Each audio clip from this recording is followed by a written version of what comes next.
This is part 25 of our 100% walkthrough for Link to the Past. In this part, we're going to be finishing up Turtle Rock, and along the way, we're going to get the final heart piece of the game, and of course, we'll get the dungeon item, and we'll face our favorite boss in the game, Trinexx. Now that heart piece right there is actually really tricky because you would not think to go back to the light world during the dungeon. So just I would go right past that and be like, there's no point. I would never remember that small walkway that was in the light world. Plus the whole idea of we always love leaving a dungeon, going outside while we're in a dungeon, but to do that and also go all the way back to the light world was just a really cool concept. And I gotta ask you something on this one. When you were hammering those pegs down to get through, you turned and looked at the one to the right and hammered it down for no reason whatsoever. It's one of those things. I have a hammer. There's a peg right there. I mean, why not go ahead and do it? I think the thing was, I kept on getting caught on things. Oh, okay. Sometimes in this game. And so, in a situation like that, I was like, you know what? Yep. I can see myself walking back out this door and getting stuck on that peg. So I'm just going to go ahead and get rid of it right now. All I know is when I was watching this prepping, it looked like you just turned and stared at it like it insulted your mother or something. Well, here before the boss room, I go get a random jar. I actually go forward and then backtrack to get a random jar. I'm like, you had hearts. I don't know what in the world you were trying to get. It happens sometimes. So, whatever. But the dungeon item, I think we both agree, is such a letdown at this point in the game. Getting the mirror shield. I would definitely agree with you because it's just, first of all, I'm never a big fan of the mirror shield. Me neither. Yeah, it's used okay in some games, but in this game, it's not used great at all. It isn't. Basically, all it does is protect us from these beams that are throughout this dungeon. And I don't think the beams really cause you that much damage the first place. So, just for being so late in the game, I know it's probably hard to come up with items, especially in a game this, where you kind of have limitations, you know, you do in every game. But just I don't know, just this late in the game, I wanted something a little bit better. At least if you think to Ocarina of Time, the mirror shield is one of the last items we get there too. Yeah. But we use it against the boss. That's true, yeah. And not to spoil the boss, but we will not use it against the boss. We won't. Although I will say, when you put it all together, the golden shield, your golden sword, and it does look cool. It does look cool. I'll give it that. And it matches the hat that goes with your blue mail. Who cares? All in all, guys, who cares? You're supposed to match. I didn't know that. All in all, it looks pretty cool. But it's bigger too. It's a lot bigger, which is also pretty neat. But just. It could have been this dungeon. It's already great, but for us, it could have been so much better if they would give you an item that you actually had to use throughout the dungeon. Yeah. But it was nice actually getting to use the Cane Mario, which we got in Misery Mire. Which was weird because we barely used that in Misery Mire at all. Yeah, that's true. Oh my god, that's a great point. It kind of screwed up everything. Huh? Yeah. Now this room right here, hate it. Yeah. Okay, I'm not a huge. Well, I don't know how I feel about this. I'm indifferent to this room because. You've heard me throughout the entire game say, I really don't like dark rooms. Yep. And I do hate how this one is dark and it's hard to do this maze. It is. But I also love the challenge of this maze and just, I don't know, I kind of thought this room was fun, trying all the different directions.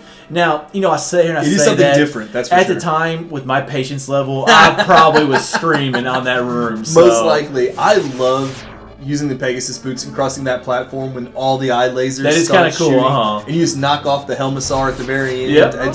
Got lucky. I actually got lucky on that one because that Helmasaur king, or Helmasaur, that is not a king. No, there's no way that thing's a king. But just if you don't hit those things off, they can be a pain because every time you hit them, kind of like the hard hat beetles, it knocks you backwards a little bit and it can actually knock you off of the walkway. So, and I thought you did a great job there with the shield blocking that laser by charging up your sword. You held your shield out to the side.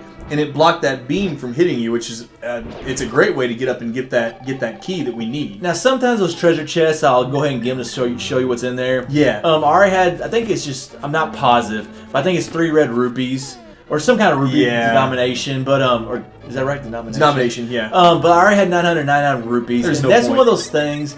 That's why I go back and get, not jar a skull, but I was like, why did I go back right there?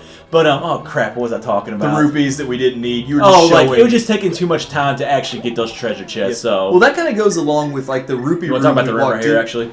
That's a good point, yeah.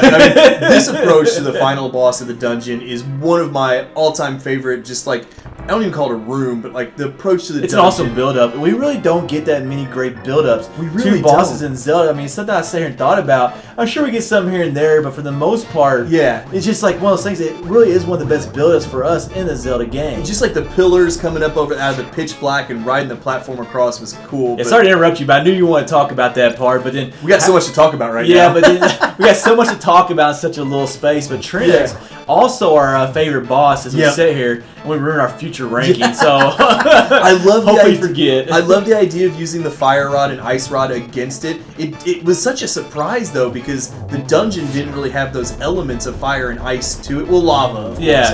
But it was just such a nice change of pace. I just love how he blows up right there. Then we get the second stage. But once again, go back to the mirror shield. Like, we don't use it at all. We don't. Like, I did see fire and the ice rod coming. It was kind of nice to use it. It made the boss just different. And it's the only time in the game we've needed the ice rod. Exactly. So, but this second phase right here, absolutely love. I hate snakes, but just kind of like dodging his attack and like just so trying to hit the middle. I just thought it was a ton of fun. I mean, he was our #1 boss for a reason. And there's spikes in the back too. So, but just all in all, like from the approach to using the fire and ice rod. Although I will say, if you got here and never got the ice rod at the beginning of the game, you would just be in all kinds of trouble. And one pointer, if you are using this for a walkthrough and just not watching for entertainment, you actually want to go ahead and get the ice one first, because if ice gets on the floor, it makes it slippery, and it can be a little bit of a pain. Yeah, I don't mind when things are slippery.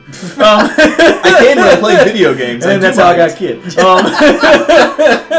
But I will say it is cool to finally rescue Zelda. You know, we keep getting all these maidens, and we finally get Zelda herself. Keeping these maidens and these maidens. Yeah, I don't know where I was going with that. I caught that one, actually. But even she tells us, you know, it's like, I knew you were the hero. I felt it the first time we met. And I thought that was a great little, just piece of motivation, I guess. Like in the Misery Mire, when they say go rescue Zelda or whatever they say, like I was like, I'm pretty sure I never, like, Zelda's not in Turtle Rock until I actually recorded it, like, or practiced today, or like it actually was preparing. I always said it was Zelda. But anyways, this wraps up part 25.